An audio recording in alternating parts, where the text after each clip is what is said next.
We tend to think of physical cash in a steel vault as the ultimate safe haven. The money sits there, perfectly protected from market crashes and bad investments. But that static environment is actually where wealth begins to slowly corrode. This happens because we naturally focus on nominal value. Nominal value is simply the face amount printed on the currency or displayed on a screen, completely unadjusted for inflation. If you lock $10,000 in a safe today, the nominal value will always read as exactly $10,000. But if you fast forward a decade and open that vault, you hit the purchasing power paradox. The physical stack of bills looks identical, but the actual volume of groceries, fuel, or real estate those bills can acquire has dropped significantly. This chart tracks exactly how that mathematical erosion works. The top line represents your flat $10,000 nominal balance.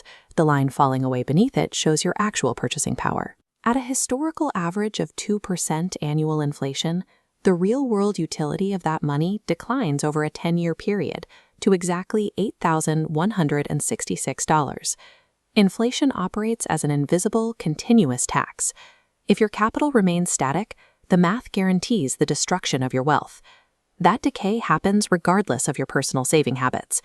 The erosion of your purchasing power is driven by massive, systemic macroeconomic forces operating far above the individual level. Look at this supply and demand graph to see the first major driver: demand pull inflation. When a surge of consumer money competes for a limited supply of available goods, it forces the price point straight up the axis. Buyers are actively bidding up the cost of everyday items. Then we have cost push inflation. As the supply curve shifts to the left, the intersection point moves even higher. This happens when rising production expenses like raw materials or corporate labor costs are passed directly onto the consumer at the checkout counter. When these forces combine, it triggers a feedback loop known as the wage price spiral. Workers see the cost of living rising, so they demand higher wages. Those higher wages increase corporate production costs, which forces companies to raise retail prices again, triggering another round of wage demands. Central banks often pour fuel on this fire through accommodative policy.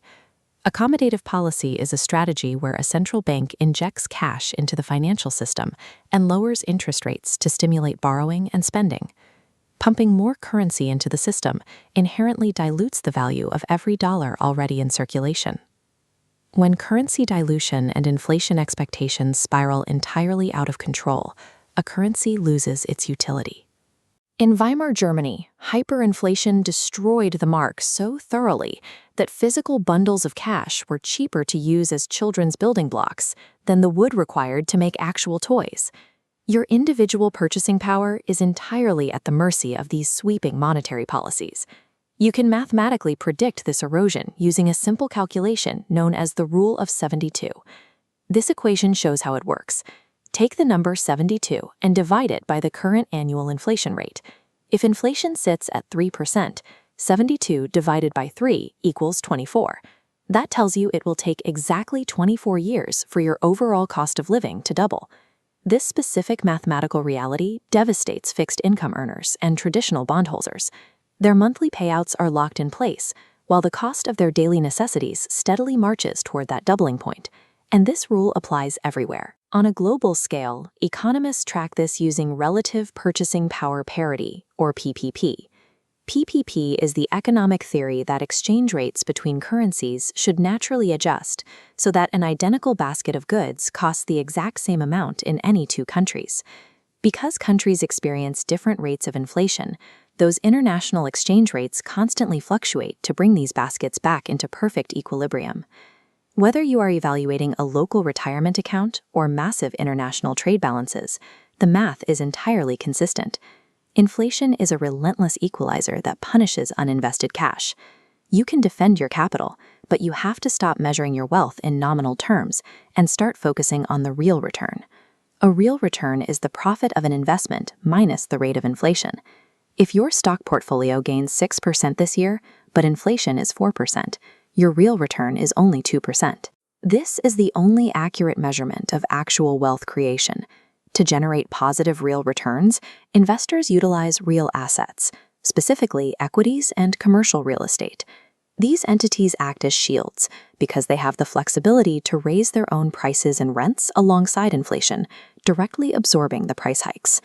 You can also utilize specific government debt instruments, like Treasury inflation-protected securities, commonly called TIPS. This bar chart represents the core mechanic of TIPS. The bond's principal value does not stay static. It dynamically adjusts upward in direct tandem with the Consumer Price Index. The CPI is the official metric that measures the average change in prices paid by urban consumers for goods and services. When the CPI goes up, your bond's value goes up with it. Retirees can use a similar mechanic by attaching a COLA rider to their annuities.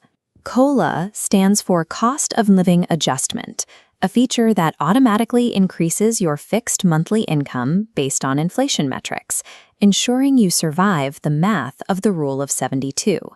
Protecting your purchasing power requires viewing money differently.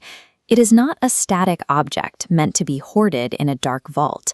It is a dynamic tool that must be strategically deployed into the market to outpace its own inevitable decay.